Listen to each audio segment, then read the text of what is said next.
Okay, so if you've recently been told you have something called anal intraepithelial neoplasia, or AIN, you probably have a ton of questions. We put this guide together to help you understand exactly what it is, what's behind it, and what your options are, all in a really clear, straightforward way. Let's dive in. Hearing a medical term like AIN for the first time can be a lot. I get it. You're likely wondering, what on earth does this mean? Is it serious? What are we going to do now? We're going to walk through all of those questions step by step so you can feel informed and really in control of the situation. So what is AIN really? Well, in the simplest terms, it just means that some cells in the lining of your anal canal look a little different, a little abnormal under a microscope. A really helpful way to think about it is that it's very, very similar to cervical dysplasia, which is something many people have heard of. And here is the most important thing I want you to hear. AIN is not cancer. It's considered a precancerous condition, which just means it's something we watch and treat to prevent problems down the road. These cell changes happen on a bit of a spectrum. You start with perfectly normal, healthy tissue. Sometimes those cells might develop some mild, early changes. We call that a low-grade lesion, or LSIL for short. Now, if those changes become a bit more significant, it gets classified as a high-grade lesion, or HSIL. And it's these high-grade, or HSIL changes that doctors really focus on treating just to make sure they don't progress any further. And here is some really good news. Just because these changes show up, it doesn't mean they're there to stay. In fact, a lot of the time, especially with those low-grade or LSIL changes, the body's own immune system can clear them up all by itself. No treatment needed. Your body is pretty amazing at taking care of things. So the big question is, what's causing these cells to change in the first place? Well, the answer is an extremely common virus. And that virus is the human papillomavirus, or HPV.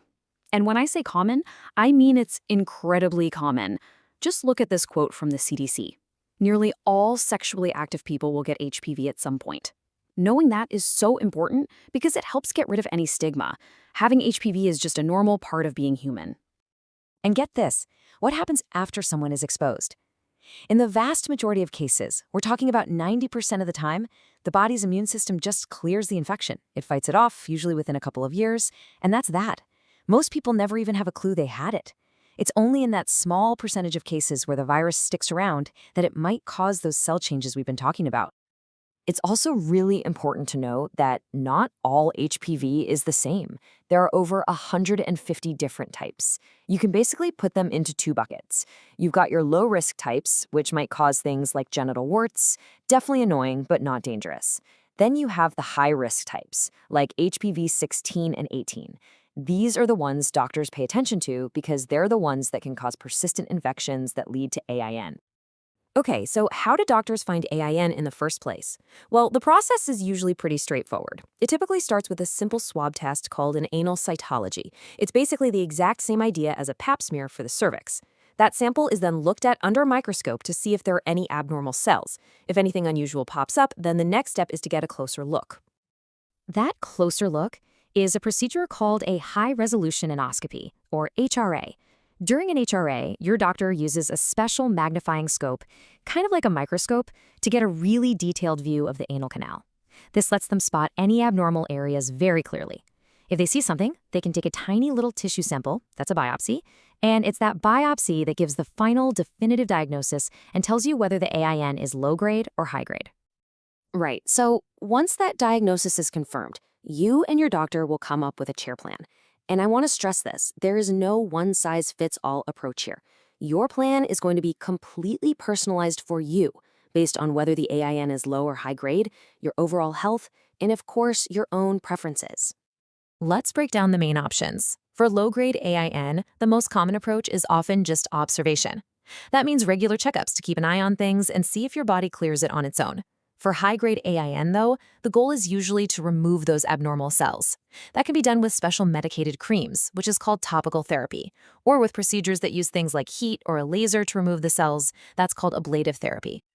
And all of this really gets to the why behind any kind of treatment.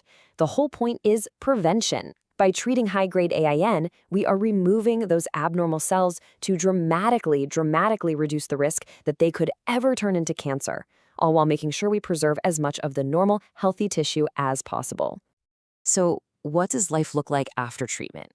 There are really three key things to keep in mind. First, it's common for these cell changes to come back, but it's absolutely manageable. Second, because of that, follow-up appointments are not just important, they are essential. And third, prevention is a huge part of the long-term picture. It's really important to know that even after a treatment is successful, new areas of AIN can pop up later. This is totally normal, and it's why that ongoing surveillance, those regular checkups, is the single most critical part of your long-term care.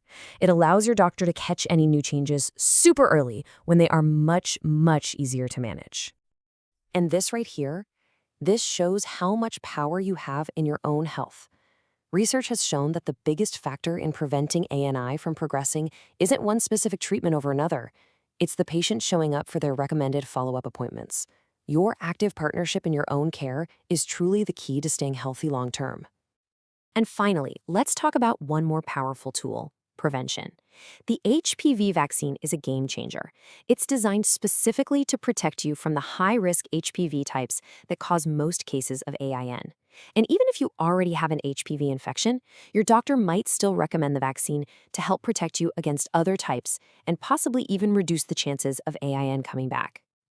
I know we've just covered a lot of ground, but if there's one thing to take away, it's this: AIN is a manageable condition. By understanding what's going on and working as a team with your doctor, you are in the driver's seat. The next step is simply to take that information, talk with your doctor, and move forward with your care plan together. You've got this.